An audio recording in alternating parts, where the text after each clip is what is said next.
Hello students, welcome to the new session of our education. Today we are going to discuss the new chapter Section C Turning Point. Class 6 CBSE. Section C Turning Point.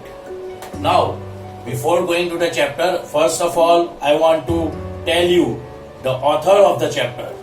Who is the writer of this story? The writer is known to all of us. हम सब उस writer को जानते हैं. आप मेरे ख्याल से मुझसे ज्यादा आप लोग भी उन्हें जानते होंगे. He was the 11th president of India. His name was Dr. APJ Abdul Kalam. I think every one of us knows who's that person is, right? So Dr. APJ Abdul Kalam ने ये story लिखी है अपनी book में. ठीक है, ये उनके बचपन की स्टोरी है, हिज चाइल्डहुड स्टोरी. जब उनके टीचर उन्हें पढ़ाते थे क्लास 5 में, वो टीचर जिनकी वजह से आज हमें डॉक्टर एपीजे अब्दुल कलाम जो हमें मिले थे, क्योंकि आज वो नहीं रहे इस दुनिया में, तो इसलिए मैंने उसे बोला थे. तो हमें जो मिले थे, what we had get Dr. APJ Abdul Kalam, we are also known them as the missile man of India. तो वो हमें इन टीचर की वजह से मिले थे. Dr. APJ Abdul Kalam was born on 15th October 1931 in Tamil Nadu. He's done his schooling studies in his village, and then after he goes out of the village, right, and there he studied aeronautical engineering. What is aeronautical engineering? Engineering the mechanism of how aeroplanes work, how in aeroplane the machinery works. That is called aeronautical engineering. He learned that aeronautical engineering, and then he has brought with an idea to make a missile in India. He was the first man to come with an idea and made the first missile made in India, and due to that whole consequences, he is also known as the missile man of India. So going towards our chapter, this is the chapter, the turning point. The chapter itself told you the story. Sometimes an event may bring about an important change in the life of a person, a group, or a country. Such event act as a turning point. Discuss how this event can act as turning point. Say, sometimes in anyone's life or in country's life also, there is some change occur due to which the whole country change. The whole country mind levels change. That is called turning point. Say, these are certain situations given in the book. A student wins a scholarship. When a student wins a scholarship, he is very much happy. He feels like he has won the whole world. Why? Because he has been worked hard for getting that job done, right? So that is the turning point for that student, that now I have to work more hard to get another scholarships also. A scientist finds a cure for cancer. Say, when you have thought now in this corona situation, when you feel that is the turning point of your life, say for example, some scientist has find a proper solution of corona, that scientist will be out of his mind. He will be very much happy. That was the turning point of that scientist, because everyone likes to have a vaccine, that's a proper vaccine of corona, so that they can live their life regularly as ahead. A player loses his wicket on the first ball. How the player feels when he is debuting his life career? वो अपना life के career का पहला ball खेलने जा रहा है और उसी पहले बॉल पर वो आउट हो जाता है. क्या मानसिक संतुलन उसका जो दिमाग है, उसका जो मेंटल स्टेटस है, वो कितना डिस्टर्ब होगा, उसके लिए वो कितना खराब दिन होगा, right? A country discovered oil reserves off its coast. समझ लो जैसे ईरान, इराक में खुद के तेल के कुएं हैं, समझ लो इंडिया के पास भी खुद का तेल का कुआं आ गया तो हमें किसी के पास से पेट्रोल या ऑयल निर्यात नहीं करवाना पड़ेगा, हमें किसी के पास से पेट्रोल या ऑयल लेना नहीं पड़ेगा, तो हम अपने ऑयल या पेट्रोल से अपनी गाड़ियां चलवा सकते हैं। Means the rate of that petrol that is increasing nowadays will be much lower. So that is the turning point of the country.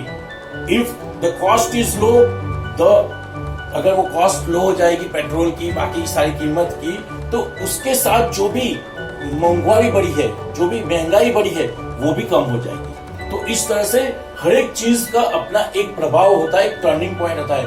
आपके जीवन में भी ऐसा कोई जरूर आया होगा या आएगा जिससे आपकी जिंदगी चेंज होगी। I can give my example. If you tell about my example, when I am in my graduation years, I have met a person, my HOD. I don't give the name of that my HOD, but my HOD. He helps me to understand that what I need to do, what is my future. I want to become a teacher, but I don't know that I am a born teacher or I have the capability to become a teacher, but he make me feel like that, and that's why I'm here teaching you. So always believe a person who always make you guide. Going towards the chapter, I remember my teacher Shri Shiva Subramania Iyer, who taught me in class 5. Now who is I? I is Mr. Kalam sir. He is telling about his teacher. He was telling about his teacher that my teacher named Shri Shiva Subramania Iyer, who taught me in class 5. It was he who sowed the seeds of a vision in my life. It was he who sowed the seeds. उन्होंने मेरी जिंदगी में जो बीज है vision का, vision मतलब future देखने का, आगे की सोच रखने का जो विजन है, वो बीज उन्होंने मेरे मन में डाला था, जिसकी वजह से आज मैं जो भी हूं वो उनकी वजह से। He was a very good teacher and all of us loved to attend his class. वो बहुत ही अच्छे टीचर थे और हम सब यानी मेरे सारे दोस्त जो भी मेरे साथ पढ़ते थे वो सब ही उनके क्लास अटेंड करने के लिए बहुत उत्साहित रहते थे। One day he was teaching us about a bird's flight. One day एक दिन वो हमें बाहर ले गए और जहाँ पे पंछी जो उड़ते हैं वो दिखाने के लिए वो हमें बाहर ले आए। He drew a diagram of birds in flight and explained how it creates lift. उन्होंने एक डायग्राम ड्रॉ किया जिसमें पंछी कैसे उड़ते हैं और कैसे वो एक बैलेंस बना के उड़ते हैं। He also explained how it changes direction while flying. उन्होंने ये भी बताया कि वो उड़ते हुए अपना डायरेक्शन कैसे चेंज करते हैं, कैसे वो उड़ते उड़ते अपना डायरेक्शन चेंज करके और डायरेक्शन में भी जा सकते हैं, वो पूरी चीज उन्होंने समझाई। For 25 minutes he lectured us on things such as lift, drag and how birds fly in formation of 10, 20 और 30। 25 मिनट का उनका सेशन था। उन्होंने समझाया किस तरह से पंछी अपने आप को लिफ्ट करते हैं, कैसे वो अपने आप को खींचते हैं हवा के विरुद्ध, और कैसे वो समूह में यानी झुंड में उड़ते हैं। जैसे 10 का झुंड, 20 का, 30 का, क्यों झुंड में उड़ते हैं? जिनसे उनकी जो उड़ान है वो सही रहे। At the end of class, he wanted to know whether we had understood how a bird flies. अब 25 मिनट के बाद क्लास खत्म होता है तो वो हमें पूछना चाहते हैं कि क्या हमें समझ में आया वो जो समझाना चाहते थे कि बर्ड यानी पंछी कैसे उड़ते हैं। I said I had not understood. मैंने कहा मुझे पता नहीं चला। When I said this, he asked whether the other has understood or not. जब मैंने ये कहा कि मुझे पता नहीं चला है, डॉक्टर अब्दुल कलाम ने कहा कि मुझे पता नहीं चला है सर, तो उन्होंने बाकियों से पूछा क्या आप सबको समझ में आ गया? Many students said they too had not understood. काफी लोगों ने, काफी बच्चों ने कहा कि उन्हें भी समझ में नहीं आया। Our teacher was really concerned about this, but he did not get upset by our response. अब हमारे जो टीचर थे वो बहुत ही कंसर्न थे, वो जानना चाहते थे कि मैं पढ़ा रहा हूँ उन्हें समझ में आ रहा है या नहीं, तो वो कंसर्न तो रहते थे, लेकिन वो अपसेट नहीं होते थे कि अरे यार मैंने इतनी मेहनत की और आपको समझ में क्यों नहीं आया। ऐसा नहीं, अगर नहीं समझ में आया तो हम वापस कोशिश करेंगे, लेकिन वो अपसेट नहीं होते थे, मूड ऑफ नहीं करते थे। He wanted us to understand the principles of flight. वो चाहते थे कि हम जो उड़ान का जो प्रिंसिपल है, ठीक है, जो उनका प्रिंसिपल है उड़ान का, वो हम सीख जाए। So he said that he would take all of us to the seashore. तो उन्होंने क्या कहा कि वो हमें दरिया के किनारे, मतलब समुद्र के किनारे, सी शोर पे हमें लेके जाएंगे, वहां पे हमें पंछियों की वो उड़ान दिखाएंगे। That evening the whole class was on the beach. उस शाम पूरी क्लास जो थी वो बीच पे आई हुई थी। He drew our attention to the seagulls flying in formation. There are about 20 of them. Now उन्होंने क्या कहा, उन्होंने हमारा अटेंशन ऊपर की ओर दिखाया, सीगल्स जो एक प्रकार के पंछी होते हैं उनकी तरफ हमारा ध्यान कराया, ठीक है, सीगल्स की तरफ, और हमें बताया कि ये सीगल्स किस तरह से 20 की संख्या में उड़ रहे हैं, वो फॉर्मेशन हमें बताया। It was a marvelous formation of birds with a purpose, and we were all amazed as we began to recall what we heard that morning. It was a marvelous formation. What is marvelous? What do you mean by marvelous? The word new comes marvelous. What is the word marvelous means? Can anyone tell me what is the word marvelous means? Marvelous means wonderful. Marvelous means wonderful. Wonderful. It was a amazing, means बहुत ही सुंदर formation पे जा रहे थे वो लोग, बहुत ही अच्छे से फॉर्मेशन बनाया था। You can see in the book the formation of seagulls. This is the bird known seagulls. तो इतना अच्छा फॉर्मेशन बना था, इस फॉर्मेशन से वो जा रहे थे, तो हमें सबको देख के बहुत ही अच्छा लगा। वो क्यों जा रहे थे वो हमें नहीं मालूम था, लेकिन वो इस तरह से क्यों जा रहे थे वो हमें नहीं मालूम था, लेकिन हमें उनके फॉर्मेशन को देख के बहुत अच्छा लगा। हमने याद किया कि हमारे टीचर ने सुबह हमें क्या पढ़ाया था, वो हमने थोड़ा थोड़ा याद करने की कोशिश की। The teacher then asked us to look at the bird's wing, how they flap to generate a lift. अब हमारे टीचर ने क्या कहा कि जो बर्ड्स है उसके विंग्स को देखो, कैसे वो विंग्स को हिलाते हैं, जिससे जो लिफ्ट है, जो एयर है, उसमें लिफ्ट पैदा हो और वो हवा में ऊपर तक उड़ते रहे। He asked us, the teacher then asked us to look the bird's wing, how they flap to generate lift. He asked us to look at the tail and the combination of flapping wings and twisting tails. फिर उन्होंने हमें bird यानी पंछी की tell जो होती है, पीछे का भाग होता है, उन्हें देखने के लिए कहा कि वो किस तरह से वो टेल्स को हिला रहे थे और किस तरह से वो विंग्स को भी हिला रहे थे, और उनका मिक्सचर जो कॉम्बिनेशन था वो कैसे कर रहे थे, वो ध्यान से देखने के लिए कहा। We looked closely and found that the birds in that position could fly in the direction they want to. Then he asked us a question. Can you tell me where the bird's engine is and how it is powered? अब हमने देखा कि जिस direction में birds को उड़ना है, वो उसी डायरेक्शन में अपने पंख और अपनी टेल घुमा रहे थे। और फिर उन्होंने, जो हमारे टीचर थे, उन्होंने हमें पूछा, क्या तुम मुझे बता सकते हो कि ये पंछियों का जो फॉर्मेशन जा रहा है, the birds formation is going on, where is the engine of that formation and how it is powered? उसका इंजन कहाँ है और उसे शक्ति कहाँ से मिलती है? We knew the answer to that question.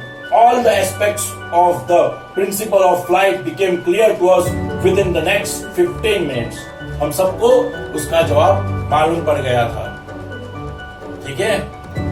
All the aspects of principles of flight. जो फ्लाइट के प्रिंसिपल्स थे, वो सारे जो भी एक्सपेक्ट्स थे, जो भी कंसेप्ट थे, वो हमारे दिमाग में 15 मिनट के अंदर सारे क्लियर हो चुके थे।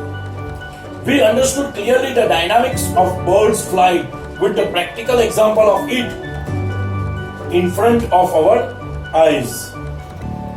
अब हमें मालूम पड़ गया था clearly कि what is the dynamics. Now the dynamics means the scientific laws involved in the movement of body. Dynamic, new word dynamic. Dynamic मतलब एक साइंटिफिक लॉ है कि किस तरह से आपको मूवमेंट करना है. Scientific law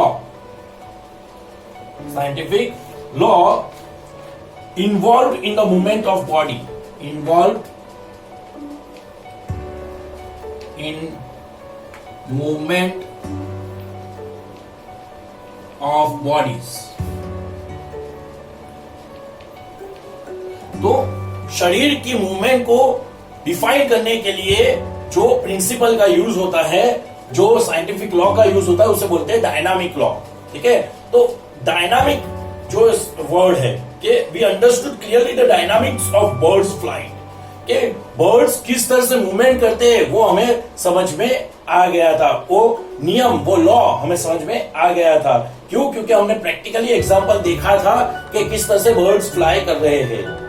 our teacher was the greatest. हमारे जो टीचर थे वो काफी महान थे. He had given us a lesson in theory as well as in practice. This is real teaching and learning. And I thought to myself. अब जो हमारे टीचर थे वो क्यों महान थे? क्योंकि उन्होंने सिर्फ थियरी में समझा के बैठ नहीं गए. जब हमें पूछा गया कि हमें नहीं समझ में आया तो उन्होंने प्रैक्टिकली भी उन्होंने हमें समझाया. उन्होंने हमें समझाया कि किस तरह से बर्ड जो हवा में उड़ते हैं, जो हवा में फॉर्मेशन के साथ उड़ते हैं, तो वो कैसे उड़ते हैं, पंछी कैसे उड़ते हैं, वो किस तरह से अपनी टेल घुमाते हैं, वो किस तरह से अपने पंख घुमाते हैं, उनका इंजन, उनका पावर अप क्या है, वो पूरी चीजें उन्होंने हमें समझाई. तो उन्होंने सिर्फ थियरी नहीं, प्रैक्टिकली भी हमें समझाया कि बर्ड्स कैसे फॉर्मेट करके फ्लाइट करते हैं. प्रिंसिपल जो फ्लाइट का वो समझाना चाहते थे वो हमें समझ में आ गया. इसीलिए हमने उन्हें सबसे महान टीचर कहा है, क्योंकि इसे ही सही में पढ़ाई कहते हैं, जिसमें आप सिर्फ थियरी नहीं, प्रैक्टिकली भी आप बच्चों को समझाते हो कि आप क्या कहना चाहते हो. इसी तरह से मैं भी समझ गया कि मेरे सर क्या कहना चाहते थे. Thank you for listening me. We are putting an end of our this session up till now. The next session will be continue in the next class, and in that we will do the next part, the second part of Turning Point. Okay, I think you enjoyed this story very much, and I am sure that you all understand the story up till now. If you don't understand any story, just write in the comment box so that I can read the comments and I can give you the answer. Whatever questions you have, please subscribe my channel and also share to others so that they can also learn. Okay, thank you and have a great day.